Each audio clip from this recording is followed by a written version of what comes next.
ಶ್ರೀ ಮಲ್ಲಮ್ಮ ದೇವಿಯ ಕಿರು ಪರಿಚಯ.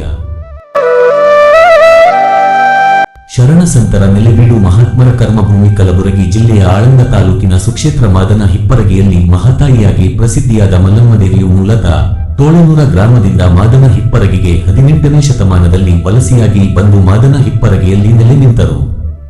ಇಲ್ಲಿ ತೋಳನೂರ ಮನೆತನದ ಹೆಣ್ಣು ಮಗಳಾಗಿ ಕರೆಸಿಕೊಂಡು ತನ್ನ 2 ಜನ ಸಹೋದರರೊಂದಿಗೆ ಇಲ್ಲಿಯೇ ಜೀವನ ಸಾಗಿಸತೊಡಗಿದರು. ಮುಂದೆ ಮಲ್ಲಮ್ಮ ದೇವಿಯನ್ನು ನೆರೆಯ ಮಹಾರಾಷ್ಟ್ರದ ಮುಗಳಿ ಗ್ರಾಮಕ್ಕೆ ಮದುವೆ ಮಾಡಿ ಕೊಡುತ್ತಾರೆ. ಕಾಲ ಕಳೆದಂತೆ ಮಲ್ಲಮ್ಮ ದೇವಿಯು ತನ್ನ ಹೆರಿಗೆ ಸಲುವಾಗಿ ತನ್ನ ತವರೂರಾದ ಮಾದನ ಹಿಪ್ಪರಗಿಗೆ ಬಂದು ಹೆರಿಗೆಯ ನಂತರ ತನ್ನ 2 ಮಕ್ಕಳನ್ನು ಕರೆದುಕೊಂಡು ಮುಗಳಿ ಗ್ರಾಮಕ್ಕೆ ಹೋಗುವ ಮಾರ್ಗ ಮಧ್ಯದಲ್ಲಿ ತೋಳನೂರ ಮನೆತನದ ತೋಟದ ಹತ್ತಿರ ತನ್ನ 2 ಮಕ್ಕಳ ಸಮೇತವಾಗಿ ಅದೃಶ್ಯವಾದಳು. ಅಂದಿನಿಂದ ಅದೃಶ್ಯವಾದ ಜಾಗದಲ್ಲಿ ಹಲವಾರು ಪವಾಡ ಲೀಲೆಗಳು ತೋರುತ್ತಾ ಆ ಭಾಗದ ಎಲ್ಲರನ್ನೂ ಮಲ್ಲಮ್ಮಳು ತಾಯಿಯಾಗಿ ಕಾಯುತ್ತಾ ಬರುತ್ತಾಳೆ. ಇದನ್ನು ತಿಳಿದ ಶ್ರೀ ಶಾಂತಲಿಂಗ ಮಹಾಸ್ವಾಮಿಗಳು ತಮ್ಮ ಅಮೃತ ಹಸ್ತದಿಂದ ಮಲ್ಲಮ್ಮ ದೇವಿಯ ದೇವಸ್ಥಾನ ಕಟ್ಟಿಸಿ ಕಳಸಾರೋಹಣ ಮಾಡಿದರು. ಜೊತೆಗೆ ನಾಗೇಶ್ವರರ ಶಿಲಾಮೂರ್ತಿಯನ್ನ ಸ್ಥಾಪಿಸುತ್ತಾರೆ.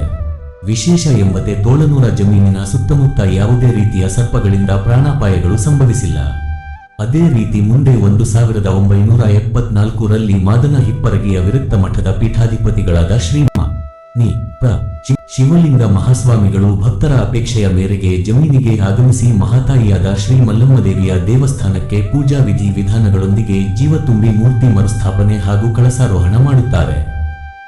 ಅಂದಿನಿಂದ ಇಂದಿನವರೆಗೂ ಭಕ್ತರನ್ನು ರಕ್ಷಿಸುತ್ತಾ ಇಲ್ಲಿಯೇ ನೆಲೆಯಾಗಿ ನಿಂತಿದ್ದಾಳೆ.